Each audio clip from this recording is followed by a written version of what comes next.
تقریباً 5000 سال قبل ہجرت کے علاقے میں مشہور عرب قبیلہ سمود رہتا تھا۔ یہ قبیلہ قوم عاد کی نسل سے ہے۔ حضرت ہود علیہ السلام اور قوم عاد میں سے جو مومنین اللہ کے عذاب سے بچ گئے تھے، قوم سمود ان کی اولاد تھی۔ اس قوم میں بھی رفتہ رفتہ بت پرستی آ گئی تھی۔ اس وقت یہ علاقہ سعودی عرب میں ہے جو مدائن صالح کے نام سے جانا جاتا ہے۔ مدائن مدینہ کی جمع ہے جس کے معنی ہے شہر، جبکہ صالح مشہور نبی حضرت صالح علیہ السلام کی طرف منسوب ہے، یعنی حضرت صالح علیہ السلام کی بستیاں۔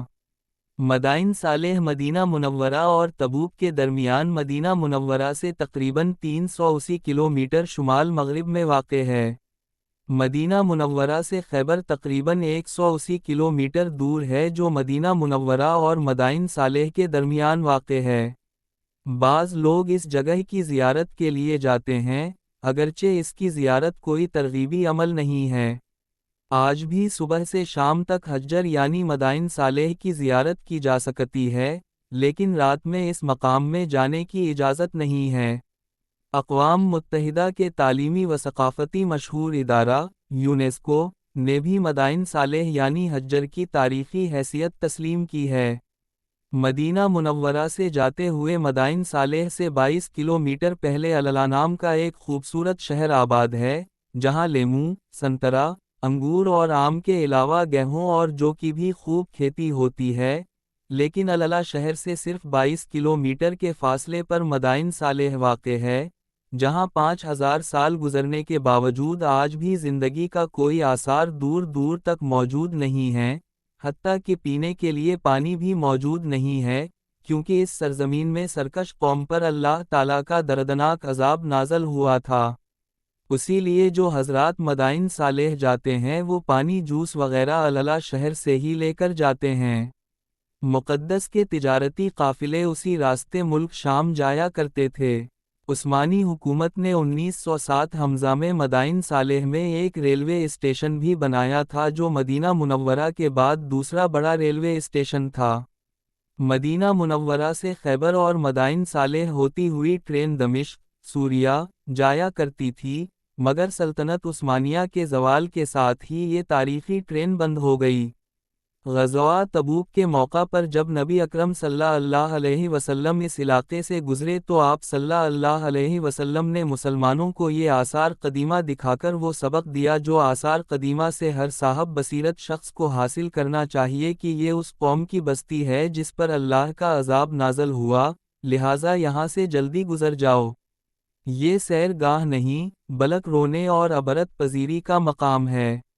حضرت صالح علیہ السلام، حضرت ابراہیم علیہ السلام سے بہت پہلے حضرت نوح علیہ السلام کے بیٹے سام کی نسل سے ہیں۔ انہیں قوم سمود کے لیے نبی بنا کر بھیجا گیا تھا۔ یہ قوم بہت طاقتور تھی اور پہاڑوں کو تراش کر گھر بنایا کرتی تھی۔ یہ لوگ بتوں کی عبادت کیا کرتے تھے۔ حضرت صالح علیہ السلام نے اپنی قوم کو حتیٰ علامکان سمجھانے کی کوشش کی ایک اللہ کی عبادت کرو، صرف وہی عبادت کے لائق ہے، اسی نے پوری کائنات کو پیدا کیا ہے، لیکن قوم سمود نے اللہ کے نبی حضرت صالح علیہ السلام کی بات نہیں مانی۔ ایک مرتبہ انہوں نے حضرت صالح علیہ السلام سے مطالبہ کیا کہ اگر آپ ہمارے سامنے کے پہاڑ سے کوئی اونٹنی نکال کر دکھا دیں گے تو ہم ایمان لے آئیں گے۔ حضرت صالح علیہ السلام نے دعا فرمائی اور اللہ تعالیٰ نے پہاڑ سے اونٹنی بھی نکال کر دکھا دی۔ جس پہاڑی سے اونٹنی نکلی اسے فج الناقہ کہا جاتا ہے۔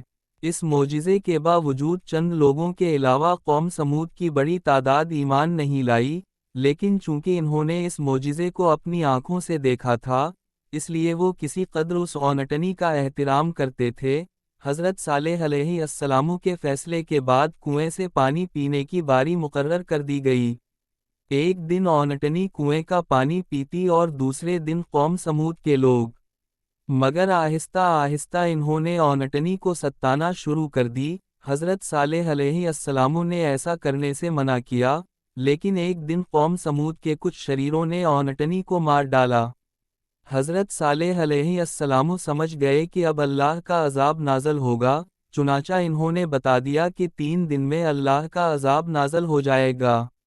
اس کے باوجود اس ضدی قوم نے توبہ کرنے کے بجائے حضرت صالح علیہ السلام کو قتل کرنے کا منصوبہ بنایا، جیسا کہ اللہ تعالیٰ نے سورۃ النمل آیت 48 و 49 میں ذکر کیا ہے۔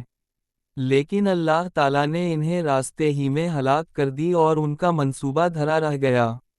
آخر کار 3 دن گزرنے کے بعد شدید زلزلہ آیا، اور آسمان سے ایک ہیبت ناک چیخ کی آواز نے ان سب کو ہلاک کر ڈالا۔ اس طرح قوم سمود اپنی پوری طاقت اور قوت کے باوجود ہمیشہ کے لیے ختم ہو گئی اور ان کی بستی قیامت تک کے لوگوں کے لیے عبرت بن گئی۔ اللہ تعالیٰ نے اس قوم کا ذکر متعدد مرتبہ قرآن میں فرمایا ہے۔ حضرت صالح علیہ السلام کا نام نامی بھی 9 جگہ پر قرآن کریم میں آیا ہے۔ حضرت صالح علیہ السلام اور ان کی قوم کا تفصیلی ذکر سورۃ الاعراف 73، 79، سورہ ہود آیت 61، 68، سورۃ الشعراء آیت 141، 159، سورۃ النمل آیت 45، 53 اور سورۃ القمر آیت 23، 31 میں ہوا ہے۔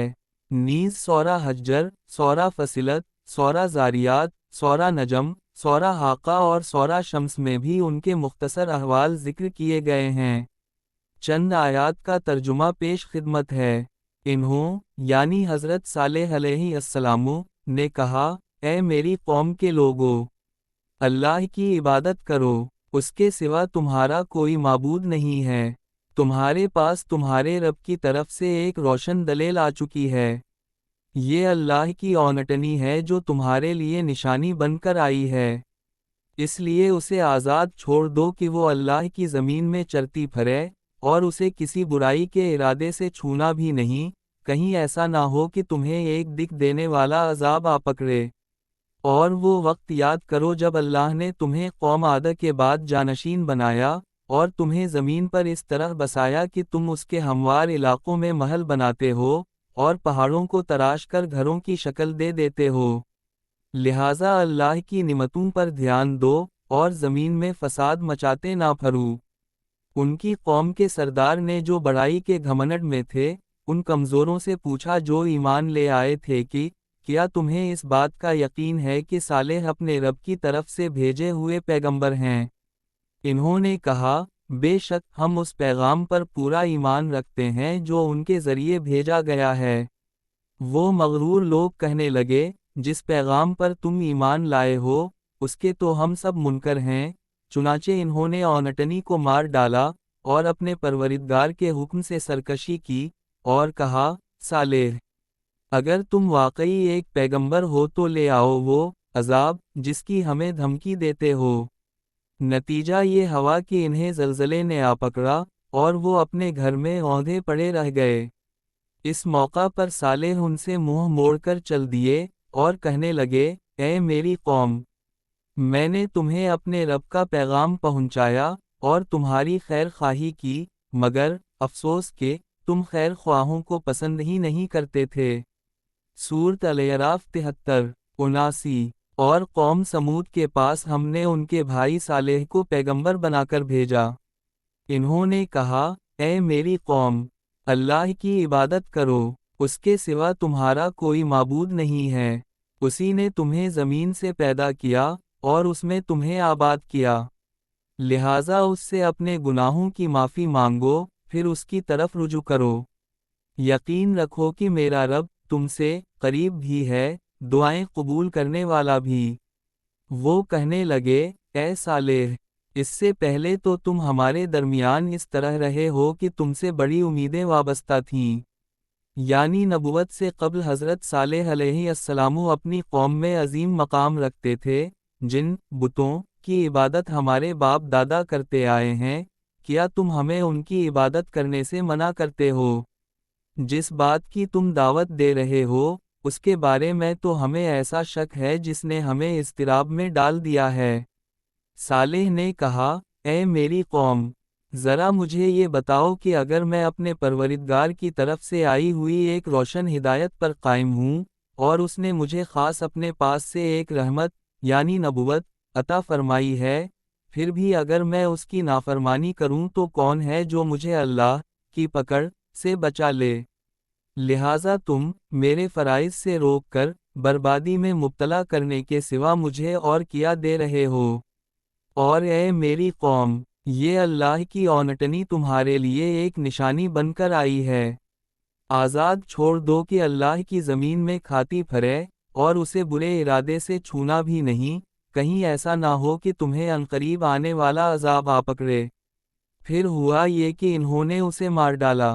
چنانچہ صالح نے کہا، تم اپنے گھروں میں 3 دن اور مزے کر لو، اس کے بعد عذاب آئے گا، اور یہ ایسا وعدہ ہے جسے کوئی جھوٹا نہیں کر سکتا۔ پھر جب ہمارا حکم آ گیا تو ہم نے صالح کو اور ان کے ساتھ جو ایمان لائے تھے، انہیں اپنی خاص رحمت کے ذریعے نجات دی، اور اس دن کی رسوائی سے بچا لیا۔ یقیناً تمہارا پروردگار بڑی قوت، بڑے اقتدار کا مالک ہے۔ اور جن لوگوں نے ظلم کا راستہ اپنایا تھا، ان کو ایک چنگھاڑ نے آ پکڑا، جس کے نتیجے میں وہ اپنے گھروں میں اوندھے پڑے رہ گئے۔